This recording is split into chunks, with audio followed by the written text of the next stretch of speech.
Bonjour à toutes et tous pour cette dernière conférence de ces 2 jours d'événements VG Cantine. J'ai la chance d'être avec trois autres intervenantes et intervenants sur le thème les menus VG dans la restauration collective, puissant levier pour fédérer les acteurs. On a choisi d'interroger différents types d'acteurs dans la restauration collective, une diététicienne, une élue et un cuisinier, parce qu'on s'est dit qu'en général, les structures dans lesquelles les menus végétariens, ça marche bien, c'est les structures dans lesquelles les équipes sont soudées et où chacun et chacune dans son rôle peut faire avancer les choses et contribuer à la dynamique. Donc voilà, ça nous semblait intéressant d'avoir des éclairages pluriels sur ce même sujet. Donc je vais laisser chacun et chacune d'entre vous se présenter, parler aussi de où il ou elle en est dans sa structure de rattachement par rapport à ce sujet des menus végétariens. Est-ce que Sandra, vous voulez commencer? Je veux bien, ok. Merci tout d'abord à l'AVF de m'avoir invité, de m'avoir permis de participer à ces journées VG Cantine. AVF a toujours été, depuis le début de mon mandat, d'une aide précieuse dans le développement des repas végétariens. Donc, je suis depuis juin 2020, conseillère municipale à la ville de Grenoble avec une délégation à la condition animale. Et je suis aussi conseillère métropolitaine avec une mission à la condition animale aussi. Voilà, donc c'est directement en lien avec l'alimentation. Donc, voilà, pour le tour de table, c'est bon, je laisse la parole aux autres. Je prends la parole alors. Bonjour, John Gérard. Donc, je suis chef de cuisine dans un collège sur Colmar. Je suis en poste sur Colmar depuis 2018 et donc j'ai voulu instaurer quand même les menus végétariens, ce qui se faisait quand même avant, mais j'ai voulu un peu perfectionner les menus végétariens au niveau de cette cantine scolaire, sachant qu'à la base, normalement, ça devait être un projet même national qui devait se faire dans toutes les cantines scolaires.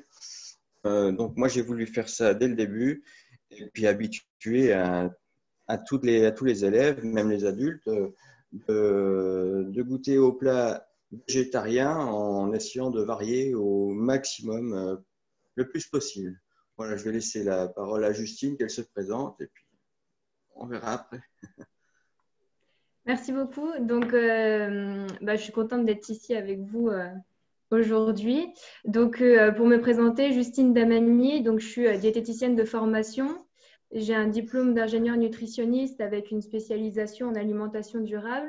Et j'ai été diététicienne pendant 1 an, donc sur l'année de janvier à décembre 2020 pour la ville de Clermont-Ferrand. Donc, pour donner quelques chiffres, à Clermont-Ferrand, on est à 6000 repas jour. Il y a à peu près 33 écoles maternelles et élémentaires. C'est une cuisine en liaison chaude avec 3 unités de production culinaire. Et donc là, sur l'année 2020, on était à 1 repas végétarien par semaine et on est passé à 2 menus végétariens par semaine depuis janvier 2021. Voilà un peu. Merci beaucoup. Et du coup, juste à Grenoble et dans le collège de Colmar, vous en êtes où en termes de fréquence sur les menus végétariens? Donc, à Grenoble, les premiers repas végétariens ont été introduits, pour faire un petit peu d'historique, ont été introduits début 2018, puis début 2019. Un repas végé par semaine, la dynamique stabilisée, un changement diététicienne. Fin 2019, 1,5 repas végé par semaine, c'était le maximum atteint. De mars à juillet 2021, 100% des repas sans viande pendant la première crise Covid. Et à ce jour, on a en moyenne 1,5 repas par semaine végétarien, dont 65% sont faits maison. Et dans les crèches, comme l'a dit Eric Piolle ce matin, 2,5 repas par semaine pour 11 000 repas servis par jour. Donc, c'est assez énorme. Et c'est une équipe de cuisiniers qui adhère vraiment au projet. Le changement des mentalités aujourd'hui est fait et les marchés publics sont en pleine évolution suite à nos demandes. Donc, c'est une dynamique qui s'auto-alimente vraiment, mais le plafond est atteint car on a de nombreuses contraintes techniques dont je vous parlerai un petit peu plus tard. Bien, en ce qui concerne ma cantine scolaire, sachant que bon, moi, c'est quand même une petite cantine par rapport à d'autres qui peuvent faire 1000, 1500 couverts dans des collèges. Moi, c'est une cantine de 300 couverts. Mais donc, un menu végétarien, moi, j'ai quand même un pourcentage assez élevé qui est de 20%. Et je trouve qu'il est quand même assez élevé par rapport à beaucoup d'autres cantines, d'autres collègues avec qui je discute. Donc, moi, du coup, les menus végétariens, bah, j'en propose déjà un tous les jours, bah, forcément pour ceux qui ne mangent pas de viande, voire même pas de poisson. Et sinon, je fais quand même un menu végétarien également par semaine, mais vraiment pour tout le monde. Voilà. C'est la fréquence que je fais au niveau hebdomadaire. Oui, merci John, parce que j'ai pas pensé à parler de l'option aussi végétarienne quotidienne. On n'est pas encore à une option quotidienne à Grenoble, mais par contre, on atteint chaque semaine à peu près 2,5 repas de substitution par semaine végétarien. Donc, en sachant que mon objectif, c'est 2 repas végé par semaine, plus une alternative quotidienne végé. Quand je dis végé, j'aimerais bien vraiment qu'on prenne en considération l'option végétalienne, parce qu'on n'en parle que trop peu. Ouais. Voilà. C'est vrai. Je ne sais plus ce que je voulais dire du coup. Mais c'est vrai qu'il faut penser même aux végétaliens qui, mine de rien, moi j'en ai quand même quelques-uns. Alors, c'est vrai que des fois, c'est pas évident parce qu'on peut du coup même pas leur faire des œufs, tout ce qui est produits laitiers, tout ça. Alors, c'est encore un autre régime alimentaire encore plus compliqué à satisfaire, mais maintenant, les recettes au niveau culinaire se développent de plus en plus pour ces personnes et moi, j'essaye de faire en sorte également de les satisfaire. Voilà. Merci beaucoup. Alors, je ne m'attendais pas du tout à ce qu'on aille sur le végétalien, mais c'est vrai que c'est intéressant. Moi, en tant qu'AVF, on me demande souvent enfin, quid du végétalien dans les cantines. Alors moi, je réponds souvent, mais vous n'y pensez pas quand on connaît les réglementations qui existent, les peurs qui existent déjà sur seulement du végétarien. Mais c'est vrai que c'est une question qui est légitime. Peut-être je vais demander à Justine Damani quel regard en tant ayant été diététicienne pendant 1 an à Clermont-Ferrand sur ces différents types de menus et sur comment ils peuvent être reçus aussi par les uns et les autres. Oui, alors nous, on s'était vraiment focalisé sur des repas plus végétariens. C'est vrai que quand je suis arrivée en fait en janvier, déjà en février, la ville avait déjà engagé une démarche par rapport aux enfants qui avaient été identifiés par le personnel comme étant sans viande, mais qui n'étaient pas forcément déclarés comme tels. Donc du coup, on s'est rendu compte que ça concernait une grande proportion d'enfants et déjà la première démarche, c'était de ne plus imposer la viande dans l'assiette. Donc ça, c'était une première chose. Et ensuite, c'était bon, sur du plus long terme, in fine, comment on pourra répondre aussi à ces enfants-là. Mais du coup, la première démarche qu'on avait fait, nous, c'était de réaliser une formation auprès du personnel de cuisine. Donc, ça a été fait sur 2 jours. C'était une formation qui a été réalisée par Eva Claire Pasquier, qui est à Montpellier, et son collègue. Donc, déjà ça, en fait, ça a permis de former nos cuisiniers et déjà voilà, de se dire que végétarien, bon, on ne va pas forcément être limité dans les recettes. Il y a plein de choses à faire autour de ça. Et la suite, après, c'était de pouvoir s'inspirer des différents guides qui sont mis à disposition, par exemple le guide de VG Cantine ou d'autres guides du CNA qui, eux, proposent pas mal de recettes. Et donc, l'idée dans les menus végétariens que j'essayais de faire, donc c'était, voilà, nous, le parti pris, c'était vraiment d'avoir des recettes faites maison, aussi pour redonner du sens au métier de cuisinier, c'est-à-dire que ok, le menu végétarien, c'est peut-être pas dans les codes. On a souvent appris à avoir une viande ou du poisson, mais au moins le fait de pouvoir se réapproprier les denrées et de les cuisiner, bon, ça redonnait du sens à tout ça. Et donc l'idée, voilà, c'était de ne pas avoir de produits déjà transformés et donc vraiment de faire voilà, des quiches ou tout ce qui va être lasagne, des gratins, des paellas, décliner voilà, tout ce qui peut être couscous ou chili ou paella, mais en végétarien, sans le mentionner tel quel non plus sur les menus. Et voilà, petit à petit, c'était un peu ça l'idée.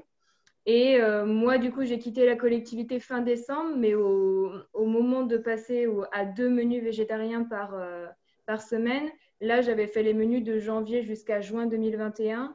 Et l'idée, en fait, dans cette constitution des menus, c'était voilà, de proposer en général un produit à base d'œufs ou d'ovoproduits une fois par semaine. Et ensuite, le deuxième menu végétarien, plutôt proposer des associations céréales légumineuses ou féculents, légumineuses, ce genre de choses. Voilà. Mais l'idée, c'était aussi de faire des tests toute l'année. Voilà, on a pu faire des tests, des nouvelles recettes type, par exemple, des lasagnes aux lentilles avec de la sauce tomate. Dans certaines écoles, c'était bien accepté. Dans d'autres, les enfants étaient un peu plus réticents. Mais on savait qu'un enfant, si on lui propose une fois la recette, il faudra revenir plusieurs fois pour essayer d'avoir une meilleure acceptation. Merci beaucoup. Je saisis c'est vrai que ça fait 2 jours qu'on parle du rôle du cuisinier et de le valoriser et même de le revaloriser, qu'il puisse se réapproprier. Hier, on avait des personnes, des cuisinières nourricières, mais qui sont aujourd'hui formateurs, mais qui sont plus en poste. Du coup, j'en profite qu'on ait John Gérard aujourd'hui. Et c'est vrai que ça nous fait plaisir de pouvoir aussi donner la parole à des personnes qui sont au quotidien cuisiniers. Et donc, je voulais avoir ton regard, John, sur cette idée. Ça fait quoi d'être cuisinier et de se mettre au VG Est-ce qu'il y a des changements que ça produit? Enfin, voilà, comment on fait? De toute façon, mine de rien, le végétarien, de plus en plus de gens, mine de rien, s'y mettent. Et moi, savoir que quand même, dans ma cantine, à la base, c'est un collège, mais moi, je recueille beaucoup d'élèves d'école primaire. Sur 300 personnes, j'en ai 200 des élèves école primaire. Alors, mine de rien, il y en a déjà beaucoup qui ne mangent pas de viande. Alors, c'est peut-être aussi les parents qui les habituent maintenant déjà aussi à ce régime alimentaire, peut-être. Maintenant, de faire des menus végétariens, pardon, c'est pas évident de satisfaire les tout petits parce que à chaque fois, les enfants, c'est des légumes, j'aime pas les légumes. Mais bon, alors j'essaie de leur faire découvrir pas mal de recettes différentes en faisant aussi maison, voilà, en leur refaisant découvrir, on va dire, la vraie saveur des vrais légumes de saison aussi, parce qu'il y a des légumes, les petits qui ne connaissent pas, rien que de la patate douce, admettons, et à chaque fois ils pensent que c'est de la carotte, mais non, en fin de compte, c'est de la patate douce. Donc, le végétarien dans les cantines, il faut que ça devienne une habitude chez tout le monde, même s'il y a des cuisiniers qui sont vraiment fans aussi des légumes et qui préfèrent cuisiner de la viande.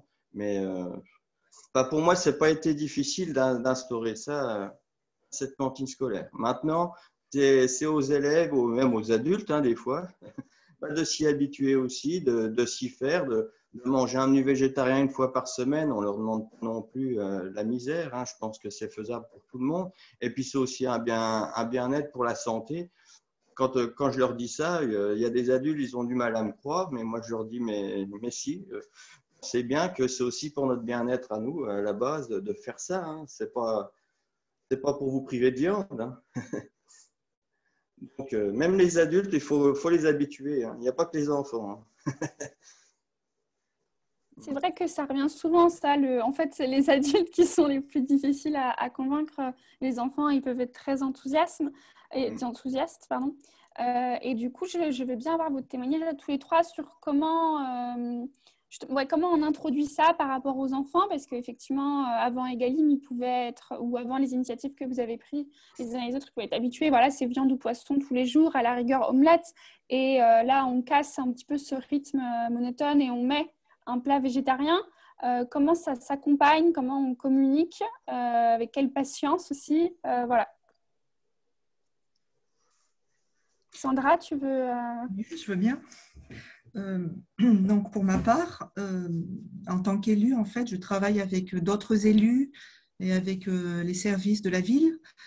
Et il faut déjà réussir à communiquer avec ces personnes qui ne sont pas forcément familières avec ce monde qui est le monde de la cuisine végétale. Moi, en fait, j'aimerais ne plus appeler la cuisine végétarienne, parce qu'en fait, c'est un terme qui fait peur. Je ne sais pas, j'aimerais bien trouver un autre terme pour dédramatiser un petit peu, parce que ça peut faire peur. Voilà. Donc, il faut, c'est un travail au quotidien, en fait, de familiariser à cette nouvelle, entre guillemets, alimentation qui peut faire peur, qui peut donner une très mauvaise image, en fait, de par un soi-disant équilibre alimentaire qui n'y serait pas, le manque de protéines, le manque en vitamine B12, que le soja, ce serait mauvais pour les oestrogènes, pour les petites filles, etc. Donc, il y a tout un tas d'arguments à casser, à démonter. C'est de la pédagogie. Et il faut prouver, en fait, oui, grâce à des arguments techniques et aussi grâce à l'expérience d'autres villes, d'autres pays qui l'ont fait depuis longtemps, que cette alimentation végétale est la plus saine. Ça a été prouvé depuis longtemps, on ne peut plus revenir dessus. Donc, il y a 3 facteurs principaux qui poussent vraiment chacun d'entre nous et chacune à aller vers une alimentation plus végétale. C'est bien sûr le bien-être animal. Si on peut appeler ça du bien-être, c'est de tuer moins d'animaux par jour, parce que je rappelle quand même, rien qu'en France, 3 millions d'animaux par jour sont tués pour l'alimentation, c'est-à-dire 1 milliard d'animaux par jour, rien que pour l'alimentation en France. Le deuxième point très important pour aller vers une alimentation plus végétale, c'est la santé. Il est reconnu que les risques sur la santé par une alimentation carnée trop élevée sont réels, comme les cancers, comme les maladies cardiovasculaires, etc. Et bien sûr, l'impact énorme sur l'environnement. Je rappelle que l'alimentation carnée participe à hauteur de 15% sur les émissions de gaz à effet de serre. Voilà. Donc, pour moi, c'est de la pédagogie et y aller en douceur, mais y aller quand même. Et ne pas oser, ne pas avoir honte, ne pas se marginaliser soi-même parce que c'est différent. Voilà, c'est un monde nouveau vers lequel il faut aller. Merci beaucoup.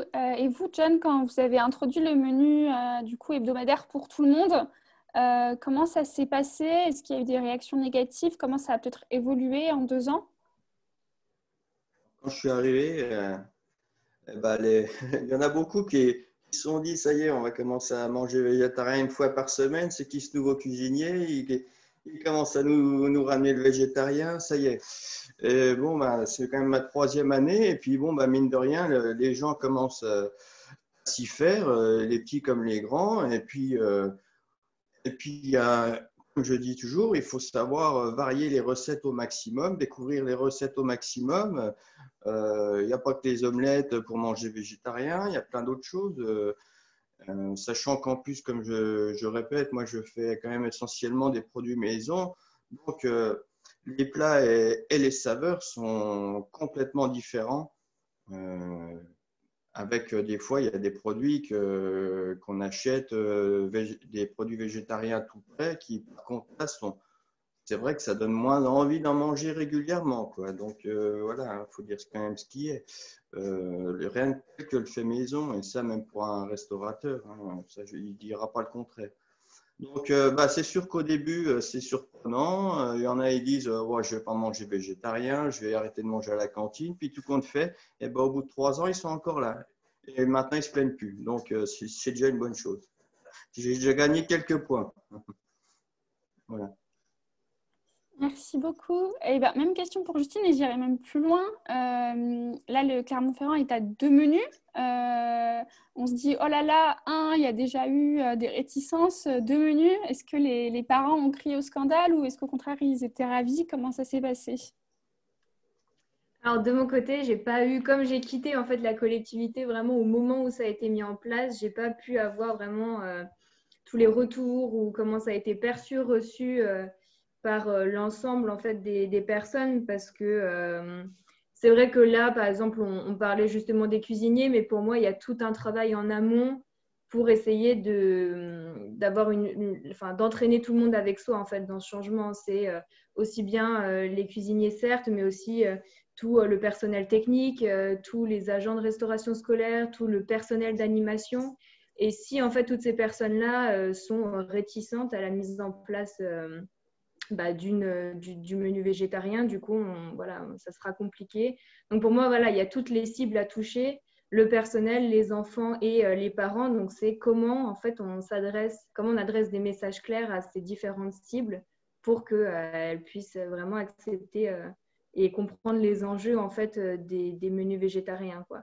Donc, mais après, ce que je peux juste dire, c'est l'année où j'y étais et où je regardais un petit peu, j'allais me rendre sur les restaurants scolaires. C'est vrai que pour certains élèves, le fait d'avoir le plat végétarien, il leur manquait quelque chose. En fait, on est souvent habitué, surtout quand on décline des plats complets type couscous ou chili, ou voilà, et ils se disent, il manque quelque chose dans l'assiette. Donc, voilà, moi, j'essayais aussi, par exemple, quand c'était le jour du repas végétarien, peut-être pour essayer de combler quelque chose qui pourrait être perçu comme un manque, essayer justement de mettre des menus à 5 composantes plutôt qu'à 4, voilà, pour essayer d'ajuster ce genre de choses. Donc voilà, mais ça, si on ne va pas au contact du terrain, on ne peut pas forcément avoir les retours des enfants et essayer d'employer des stratégies pour favoriser l'acceptation. Et justement aussi, je me demandais, Justine, en tant que diététicienne, quel est votre rôle? Comment on entraîne les autres? Est-ce que si la diététicienne est d'accord, ça embarque tout le monde parce qu'on se dit c'est elle qui a l'autorité scientifique, donc on lui fait confiance. Comment on fait quand on s'adresse aux équipes? Du coup, c'est un peu plus compliqué parce qu'il y a forcément un rôle pédagogue à avoir et c'est, même si en fait on explique que d'un point de vue nutritionnel, il n'y aura pas de problème. Moi, j'essayais aussi d'expliquer ma démarche par exemple, quand j'ai juste établi les menus là, avec 2 repas végétariens par semaine, j'avais transféré un document dans lequel j'expliquais en fait la démarche que j'avais faite, et c'est-à-dire que la mise en place du 2e menu végétarien, l'objectif c'était de réintroduire en fait dans la qualité de la viande qu'on allait pouvoir acheter. Et par exemple, moi, quand je prenais mes plans menus sur 20 jours, j'essayais en général d'enlever du bœuf parce qu'on sait qu'au niveau empreinte carbone, c'est ce qu'il y a de plus émetteur. Mais en parallèle, je maintenais toujours du bœuf, au minimum un bœuf sur la fréquence de 20 jours. Mais l'idée, c'était que ce bœuf puisse être au minimum bio, voire local. Donc, en fait, ça, c'est aussi des messages qu'il faut expliquer auprès du personnel et pas simplement leur dire, voilà, on va passer à des menus végétariens parce que ça coûte moins cher, ou ce genre d'idée, en fait, que le personnel peut avoir, mais qui n'est pas en fait la véritable motivation, quoi.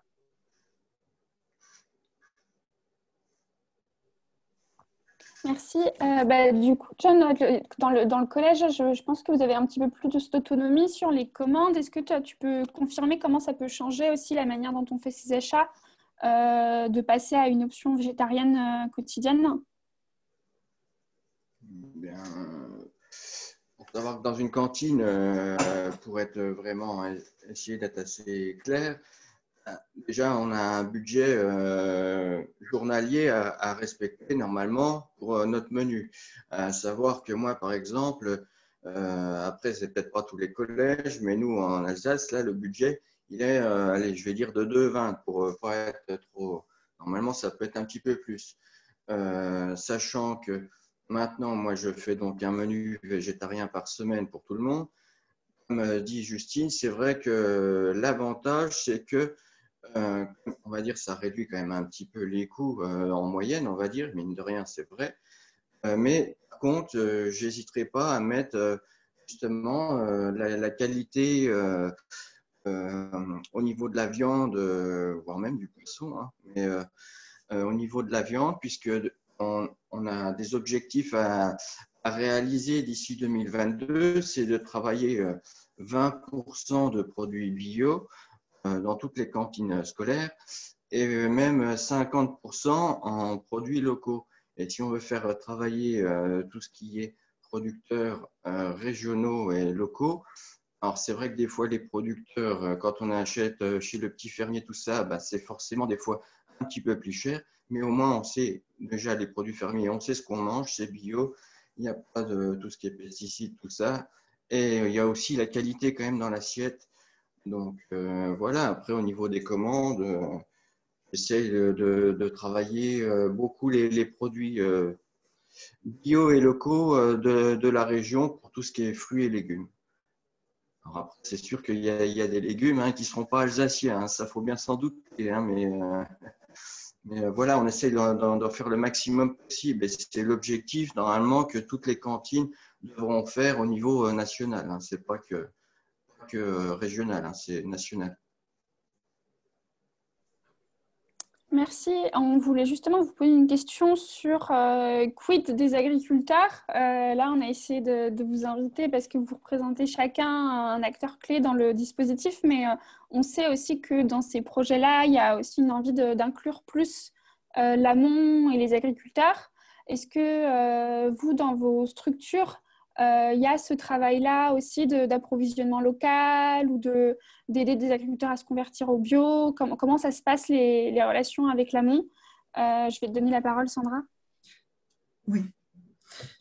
Alors, à Grenoble, comme en Alsace, c'est John. Un gros effort est placé sur le bio et le local. Si je ne me trompe pas, aujourd'hui, 60% des repas sont bio. Et donc, c'est déjà énorme. C'est pour ça que d'un autre côté, c'est une contrainte supplémentaire pour la végétalisation des repas. Parce qu'on trouve peu, pour l'instant, de sources de protéines végétales dans la région cultivées sur place. Mais moi, je suis persuadée que de toute façon, il faut bien commencer. Et c'est la demande qui créera l'offre, etc. Donc, ça sera un cercle vertueux. Donc, il faut bien commencer comme ça. Voilà, donc 60% de bio et local, et c'est déjà très bien. Et on compte maintenir ce niveau-là, bio-local plus végétalisation des repas.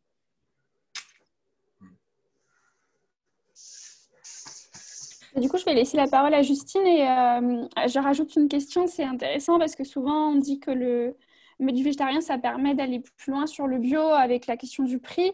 Et puis, Sandra, tu nous dis oui, et en même temps, on n'a pas forcément des légumineuses bio et locales. Et donc, parfois, ça peut, dans des cas spécifiques, être contradictoire. Comment toi, tu vois le sujet, Justine, par rapport à ton expérience à Clermont-Ferrand? Ouais, alors juste sur l'introduction du coup, plus sur le sourcing de denrées, nous c'est vrai qu'on a eu la chance assez rapidement d'être en contact avec Bio63. Et donc du coup là c'était hyper intéressant en fait pour nous de faire le point sur, d'avoir un intermédiaire en fait qui accompagne les agriculteurs et nous de regarder catégorie par catégorie de familles en fait. Lesquels on pourrait introduire tout doucement en fait dans nos marchés. Donc l'idée c'était plutôt de créer un partenariat comme ça, pas nous directement traiter avec les agriculteurs, mais passer vraiment par Bio63 qui connaît très bien le terrain en fait pour essayer d'intégrer au fur et à mesure des nouveaux producteurs locaux dans nos marchés. Et par rapport à ta deuxième question, donc si tu veux bien répéter par rapport à la viande bio. Non, c'était justement sur la question de est-ce que les repas végétariens, est-ce qu'ils vont être plus bio que les autres ou pas, selon les contraintes locales. Et je pense effectivement aux légumineuses dont on manque en France. Comment ça se passe à Clermont-Ferrand? Du coup, là, clairement, c'est vrai que nous, on essayait de faire aussi du sourcing le plus possible en local et on essayait justement de mettre des produits locaux en avant. Enfin, par exemple, la lentille du Puy ou ce genre de choses. Ça, c'est vraiment des denrées qu'on voulait mettre à l'honneur. Après, oui, c'est un peu du sourcing permanent pour essayer de voir, bon, est-ce que la filière est présente ou non? Est-ce qu'il faut une création de filière? Et qu'est-ce qui rime pour nous avec local? Est-ce qu'on veut traiter avec des petits producteurs locaux? Est-ce qu'on veut traiter avec des gros groupes locaux? Est-ce que voilà, un gros groupe industriel qui serait du territoire, est-ce qu'on considère comme local ou non en fonction de sa taille? Donc ça, c'est des décisions aussi qui se discutent, mais aussi en lien avec les élus, quoi. Voilà. Je voudrais rajouter quelque chose, Éline. Directement en lien avec le local et le bio, c'est vrai que l'introduction de plus de repas végétariens peut poser un problème dans l'approvisionnement local et bio. Mais il est clair, il est sûr que tout de suite, maintenant en 2021, avoir l'ensemble des repas végétalisés qui soient bio et locaux, ce n'est pas possible. Mais voilà, c'est clair, ce n'est pas possible tout de suite. Mais bon, comme je vous ai dit tout à l'heure, la demande créera l'offre. En tout cas, à Grenoble, on se positionne fermement contre l'élevage intensif. D'ailleurs, on a déposé un vœu qu'on va présenter en conseil municipal ce lundi. On lutte contre toute forme d'élevage intensif et on propose aussi un accompagnement au niveau des agriculteurs locaux pour aller vers plus de produits végétalisés. De même que dans nos marchés publics, donc ils seront sélectionnés en fonction de leurs critères, donc sans élevage intensif et avec une part importante de bien-être animal dans les commandes publiques. Est-ce que, Justine et John, vous arrivez aussi à mettre des critères de bien-être animal dans les viandes ou les poissons que vous achetez, ou est-ce que pour l'instant c'est un sujet qui est encore trop nouveau et compliqué? Bien-être animal, pour l'instant, je pourrais dire c'est encore assez compliqué, mais on va savoir que déjà le poisson, moi j'essaie de quand même travailler au maximum déjà le poisson frais pour les enfants. Alors c'est pas dans toutes les cantines qu'ils ont cette chance. Moi, étant une plus petite cantine, et j'essaie quand même de le faire. Au moins, on va dire, ils reconnaissent quand même un peu le goût du poisson, hein. Voilà. Après, au niveau des viandes, c'est une chose est sûre, ce ne sera pas de l'élevage intensif dans les viandes qu'ils ont dans l'assiette, ça c'est sûr et certain. Voilà. Après, on va dire que c'est un sujet assez nouveau dans les cantines et qu'il faudra plus le mettre en évidence dans les années à venir. Ah oui, je voulais apporter une petite précision. Le gouvernement a décidé de déposer un arrêté en janvier, début janvier, pour les poules de chair élevées en batterie, en cage, donc en élevage intensif. Ils ont décidé d'appeler ça de l'élevage durable. Donc, je trouve que c'est très, très, très choquant. Voilà, c'est de l'élevage intensif contre lequel il faut lutter. Il faut rester très, très vigilant sur les sources d'approvisionnement. Merci beaucoup, Sandra. C'est vrai que moi, je n'ai pas suivi, mais je pense que c'est parce que comme les cantines ont obligation de s'approvisionner avec 50% de produits durables, il y a une bataille énorme menée par les lobbies pour faire rentrer plein de choses dans les 50%. Et donc, effectivement, là, ils ont gagné une bataille. Et voilà, merci de le préciser. Et voilà, je ne sais pas s'il y a beaucoup de personnes qui nous regardent, mais ne soyons pas dupes sur cette catégorie précise d'aliments. C'est pour ça qu'il faut aller vers les repas végétaliens. Voilà, donc on se C'est vrai passe qu'au de produits. moins, ça évite d'avoir des nœuds au cerveau pour savoir pour connaître les conditions d'élevage. Le VG, au moins, ça permet de clore le Commencer à sujet. introduire cette idée de repas végétalien. Voilà.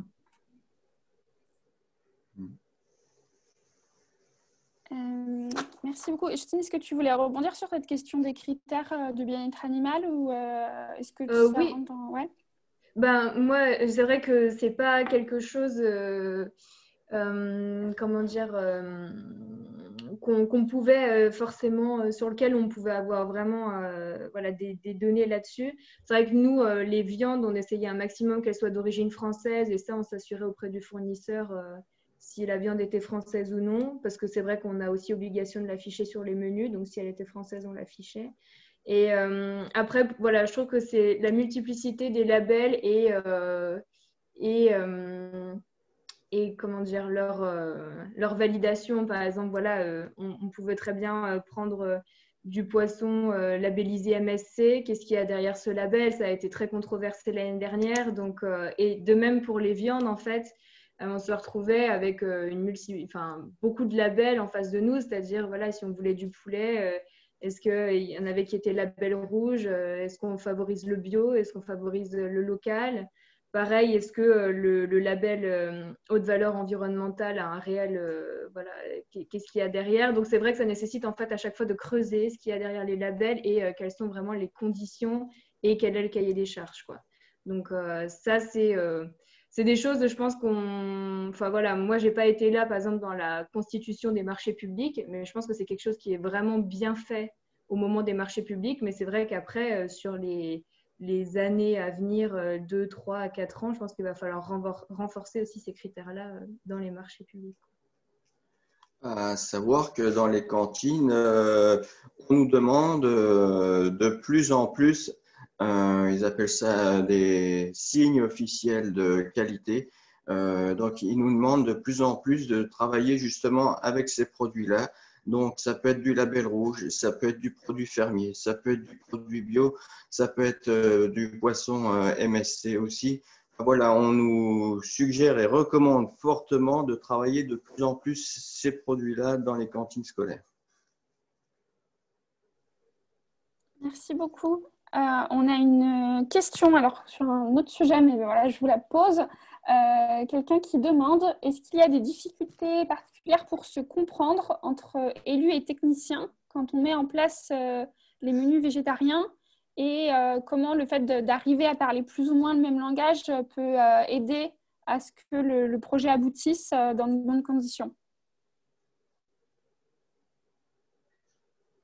Alors John, tu as le micro ouvert, alors j'ai envie de te proposer de répondre en premier. Comment ça se passe avec les autres personnes, avec les élus? Bon, sachant que tu es dans un collège, donc c'est encore un peu différent, mais justement c'est intéressant aussi. J'aurais du mal à répondre à cette question parce que moi, je ne suis pas en relation directe avec les élus.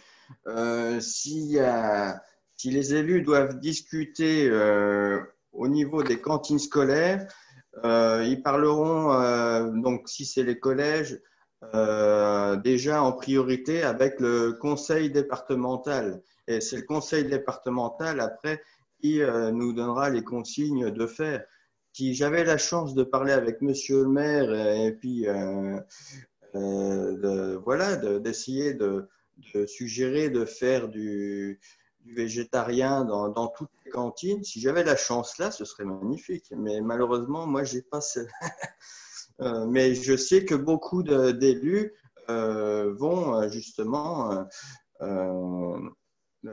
inciter à faire du végétarien dans les cantines scolaires. Ça, je sais que j'en connais des élus qui le font. Donc, et ça viendra de plus en plus.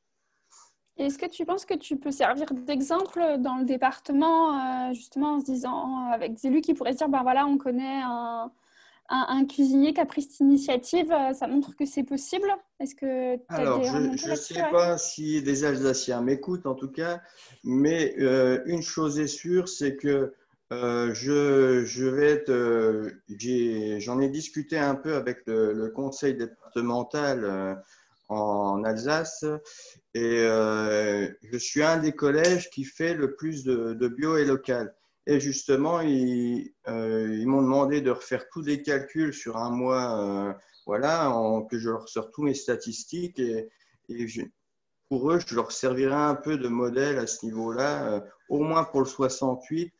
Voilà, prouver que en fin de compte, faire du bio local, c'est pas inabordable, c'est faisable pour tout le monde. Si moi j'arrive à le faire, pourquoi les autres n'y arriveraient pas? Maintenant, c'est aussi la volonté des cuisiniers de le faire. Hein.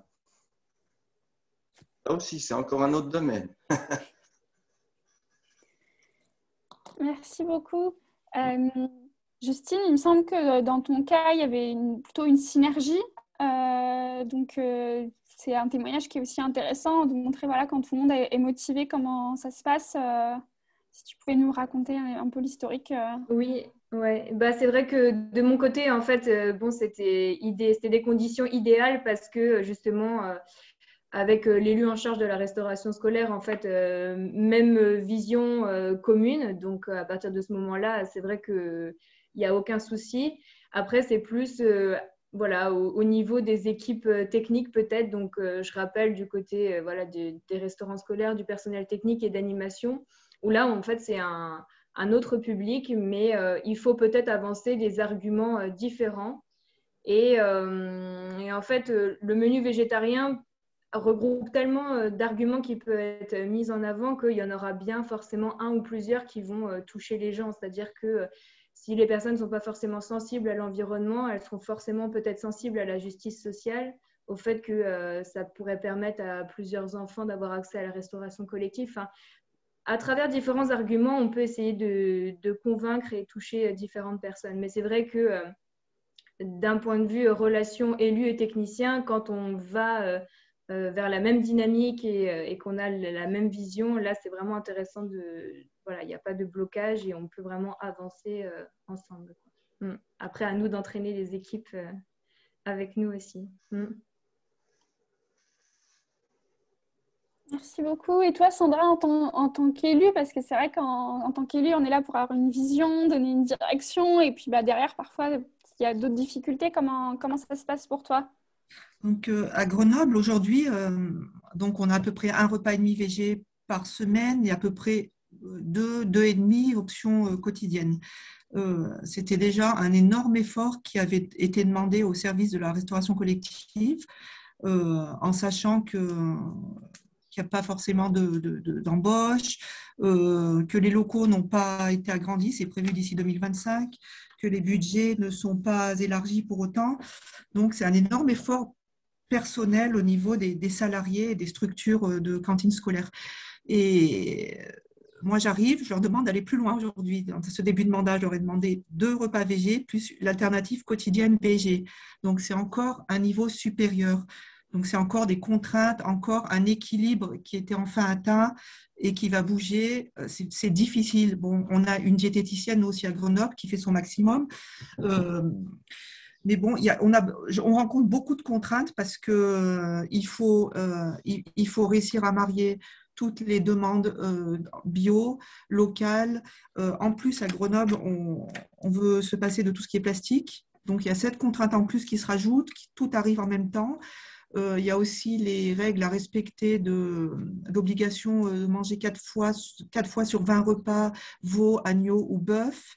Bon, ça fait beaucoup de contraintes et c'est pas forcément facile, mais le message passe. À Grenoble, nous avons monté un groupe de travail auquel vous avez participé, la VF, et auquel vous participez. Et puis, je vous remercie encore grandement de votre aide. Je pense qu'on va réussir à surmonter les défis parce que pendant un certain temps, nous allons devoir faire avec les produits végés industriels pour réussir à pallier d'autres manques, pour arriver à une stabilité qui sera peut-être atteinte d'ici 1 an ou 2. Mais non, c'est pas facile, c'est pas tout rose, mais à partir du moment où on a l'intention et la volonté de le faire, je pense qu'on peut le faire et c'est le cas à Grenoble. Merci. Est-ce qu'il y a d'autres freins, d'autres difficultés que vous avez rencontrées, Justine ou John, et comment vous les avez dépassées ou comment elles peuvent vous sembler pour l'instant difficilement dépassables?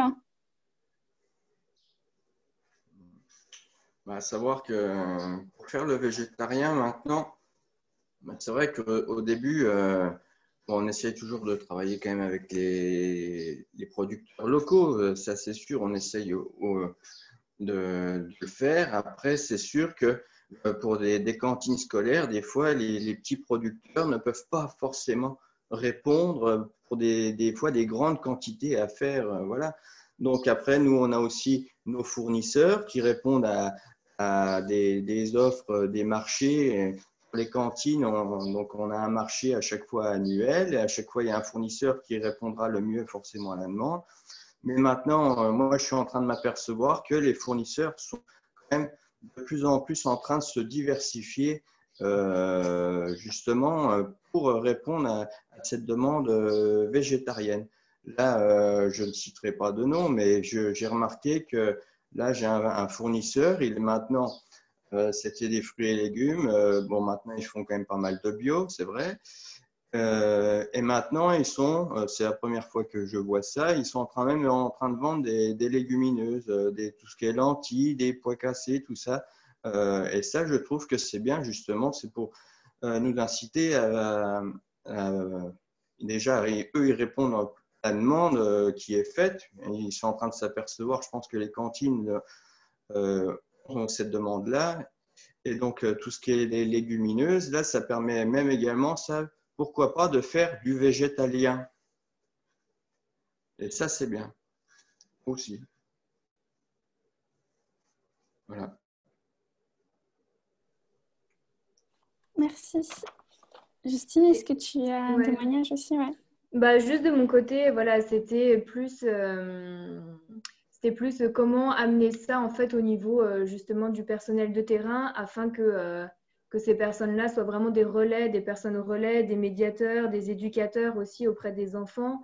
C'est si ce personnel-là n'est pas convaincu aussi voilà, des menus végétariens ou même des menus en général, quoi. C'est compliqué, en fait. Je pense que l'enfant est quand même assez perméable à ce que peut dégager ou dire l'adulte. Et donc, c'est comment voilà, on peut former ce personnel-là à être voilà, plus peut-être pédagogue auprès des enfants ou les inciter à goûter ou expliquer derrière tout, enfin voilà, d'où ça vient, comment ça a été fait, voilà, recréer plus de liens. Et voilà, et aussi je rejoins Sandra sur le fait que des fois l'introduction du menu végétarien, enfin là par exemple du deuxième, ça peut voilà, être vraiment vécu comme un effort supplémentaire alors qu'on a vécu une année pas facile avec le contexte voilà, de la crise sanitaire et déjà les équipes ont dû s'adapter par rapport à ça. Ensuite, voilà, le repas végétarien. On avait tout un travail sur le gaspillage alimentaire aussi. Moi, je leur demandais chaque jour de me faire remonter la vie des enfants, la satisfaction des convives. Donc, en fait, ça, pour les équipes, au bout d'un moment, ça commence à faire beaucoup. Donc, c'est comment, en fait, on essaye de lancer une dynamique sans que ça soit perçu comme un effort supplémentaire, mais bon, peut-être un challenge ou simplement une transition ou le fait d'aller aussi vers du mieux, quoi. C'est comment présenter ça autrement aussi. Et du coup, enfin, plus concrètement, Justine, est-ce que ça passe par des formations auprès des professionnels? Est-ce que ça passe simplement par des temps d'échange plus réguliers? Comment on fait pour qu'ils deviennent des ambassadeurs du VG 2 fois par semaine? Bah ça, on n'a pas eu, voilà, le fait aussi, et moi j'étais un peu contrariée par ça, le fait que le contexte de la crise sanitaire, ça fait qu'on ne pouvait pas se réunir comme on voulait, faire des réunions sur Zoom à 40 personnes en demandant à tout le personnel technique d'être là, c'est compliqué aussi. Donc, éventuellement, nous, on pouvait se baser sur les gestionnaires, en fait, dont chacun possède des secteurs, enfin, des écoles. Donc ça, eux aussi, eux-mêmes sont des relais, mais ça fait que voilà, il y a différentes strates, différentes personnes à convaincre et à former de manière différente, on va dire. Donc ça, c'est vraiment un énorme travail. Et je pense que, voilà, par exemple, pour la mise en place soit d'une option végétarienne quotidienne, soit d'un deuxième menu végétarien, à mon avis, voilà, c'est au moins 1 an de préparation. Je pense que c'est pas mal. Mais vraiment pour véhiculer des messages, avoir le temps de préparer aussi bien les parents, les enfants, les agents, et que au moment de la mise en place, justement, il y ait le moins de retombées ou d'incompréhension potentielle. Oui, c'est ça. Si je peux me permettre, je rejoins complètement Justine. En fait, c'est de la pédagogie, beaucoup de pédagogie. Il faut, en fait, en avance de phase, passer son temps à déconstruire des idées reçues. Donc, les repas végétalisés ne sont pas carencés en B12, ne sont pas carencés en protéines, ne sont pas supplémentés en hormones, du soja, etc. Donc, en fait, il faut rassurer, je pense, les adultes qui rassureront leurs enfants. Et d'ailleurs, j'avais oublié de le préciser, à la ville de Grenoble, tout récemment, on est passé au self municipal à une option végétarienne quotidienne. Donc ça s'adresse aux adultes et je trouve que c'est vraiment déjà super parce que ça leur permet aux adultes de découvrir d'autres goûts, d'autres saveurs, une cuisine qui est riche, bonne et ça fait un petit peu moins peur, voilà. Et puis du coup, ça se répercute sur leurs enfants. Et voilà, il faut passer son temps à déconstruire des idées reçues et dédramatiser en fait un peu la question. Parce que tout ça, tout ce qu'on veut faire, finalement, c'est positif pour tout le monde. Les animaux, la santé, l'environnement. Merci beaucoup. J'ai une dernière question pour continuer sur une touche positive avant de clôturer. On voulait vous demander, est-ce que vous avez un exemple de bonne surprise ou d'anecdote positive ou d'impact ou quelque chose auquel vous ne attendiez pas et qui est vraiment positif à nous partager pour ce dernier atelier? Sandra a trouvé son exemple, elle hoche de la tête. Ou une réaction d'enfant ou quelqu'un de service technique qui se serait pris au jeu plus que ce qu'on aurait pensé. Je veux bien commencer alors. Ouais. Euh, Ah, moi, oui, oui, j'ai plein de bonnes surprises depuis que je suis arrivée à la mairie de Grenoble et à la métropole aussi. J'ai un collègue élu qui a tout récemment pris sa carte de membre au Parti animaliste et qui est en train d'apprendre à manger végétarien. Et voilà, il découvre, il a acheté des bouquins, il essaye de se diversifier. Et tout récemment, un autre élu qui me dit qu'il a envie de passer à plus de repas végétariens dans son alimentation quotidienne. Et en fait, tout ça, c'est à force de discuter, sans forcément essayer de convaincre ou d'imposer ou de forcer, pas du tout, mais à force de dédramatiser, de faire découvrir, en fait, et puis montrer qu'on est quand même en bonne santé malgré ça, qu'on peut quand même faire du sport, qu'on peut quand même rigoler, qu'on peut quand même être sain de corps et d'esprit. Voilà les bonnes surprises.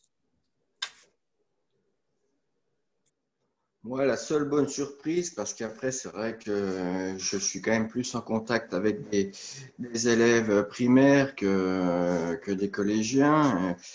La seule bonne surprise, en fait, c'est que depuis que j'ai instauré ça, maintenant, j'entends moins pas de critiques, mais j'entends moins déjà, comme je disais tout à l'heure, les adultes dire oh, non, j'ai encore végétarien aujourd'hui. Je trouve que depuis 2018, mine de rien, réussi à instaurer ça à la cantine maintenant sans avoir une remarque on mange des légumes ou quoi que ce soit. Bon. On va dire que c'est la seule bonne surprise. Après, je sais que les enfants hein, qui ont 5 ans, 10 ans, eux, s'ils ont quelque chose à dire, ils vont tout de suite le dire. Ah, j'aime pas. Ah, c'est des légumes. Eux, ils n'ont pas leur langue dans leur poche. Hein, mais bon, mine de rien, j'ai quand même réussi à instaurer ça dans cette cantine et puis ça durera. Je serai présent en tout cas, ça c'est sûr. Voilà. Bah, merci beaucoup et c'est déjà vraiment super d'instaurer ce rythme-là hebdomadaire et quotidien. Justine, est-ce que tu as une bonne surprise à nous communiquer? Ouais, ben du coup moi c'est vrai que j'avais avec mon responsable on était allé voir du coup comment se passait la formation des cuisiniers pour les recettes végétariennes et le bilan en fait des cuisiniers là sur les 2 jours en fait ils ont plutôt bien apprécié et quand on avait dégusté les recettes qui avaient été faites, enfin ils étaient vraiment surpris donc je pense que chez certains ça avait peut-être provoqué un déclic en fait c'était bon, ça faisait longtemps qu'on n'avait pas vraiment cuisiné ou j'ai appris des nouvelles recettes. Enfin, ça a été plutôt bien perçu. Donc ça, c'était vraiment génial en fait de pas voir que. Enfin, ils ont joué le jeu et je pense qu'ils ils ont bien apprécié. Donc ça, c'était chouette. Et après, non, simplement, enfin voilà, il y avait aussi, j'étais allée voir sur une école, voir comment ça, le déjeuner se passait. Et justement, bah, c'était, je crois, l'avant-dernier jour ou le dernier jour avant que je quitte la collectivité. Et du coup, il y avait une animatrice qui m'avait dit, ah, mais cette année, on a vraiment vu que voilà, il y avait de l'évolution dans les recettes. Et moi, j'ai compris la démarche. Enfin, voilà, les recettes végétariennes qui étaient proposées, voilà, donc. En fait, je ne pensais pas qu'à travers les menus, il y avait vraiment la patte de la diète qui pouvait transparaître, en fait. Mais apparemment, si. Et du coup, de voir que la démarche avait été comprise voilà, pour certaines personnes, c'était vraiment important. Et sinon, voilà, je pense aussi que là, c'est une offre générale qu'on fait sur 33 écoles de la ville et c'est énorme. Mais je pense qu'à l'échelle de chaque école, il y a vraiment des choses qui peuvent être mises en place dans le cadre de plusieurs projets, par exemple pédagogiques ou en lien avec, voilà, avec le scolaire, le périscolaire, les enseignants et tout ça. Je pense que aussi faire quelque chose de global à l'échelle de l'ensemble des restaurants scolaires, oui, mais aussi vraiment sur chaque école, il y a aussi des actions à mener. Et voilà. Et moi, je pense que si on veut réussir à instaurer ça dans toutes les cantines scolaires et les cantines d'entreprise et tout ça, moi je pense aussi qu'il faudrait améliorer encore cette communication et cette information auprès même de tous ceux, les cuisiniers qui travaillent, le personnel, qui se rendent bien compte qu'est-ce que réellement la cuisine végétarienne, c'est pas que des légumes. Voilà, il y a plein de choses à faire. Redécouvrir des saveurs, d'autres recettes différentes. Mais il faut que cette information même que ça soit même des formations culinaires, parce que des fois, on se dit végétarien, mais qu'est-ce qu'on peut faire? On manque d'idées à ce niveau-là. Et pour tous les cuisiniers et le personnel, moi, je pense qu'il faudrait aussi des formations avec des personnes comme AVF ou d'autres cuisiniers vraiment spécialisés dans ce domaine pour nous aiguiller à aller vers ça et puis motiver tout le monde à pouvoir instaurer ça dans sa propre cantine ou même chez soi. Hein. Voilà. Merci beaucoup. Eh bien, je vous propose qu'on clôture sur ces mots positifs de transmission des recettes et des habitudes plus végétales. Merci beaucoup d'avoir participé à ce dernier atelier. On va couper le live d'ici quelques secondes et on vous retrouve dans 5 minutes pour une clôture de ces 2 jours qui ont été très enthousiasmants. Oui. Merci, bon Merci. week-end. Merci. Merci.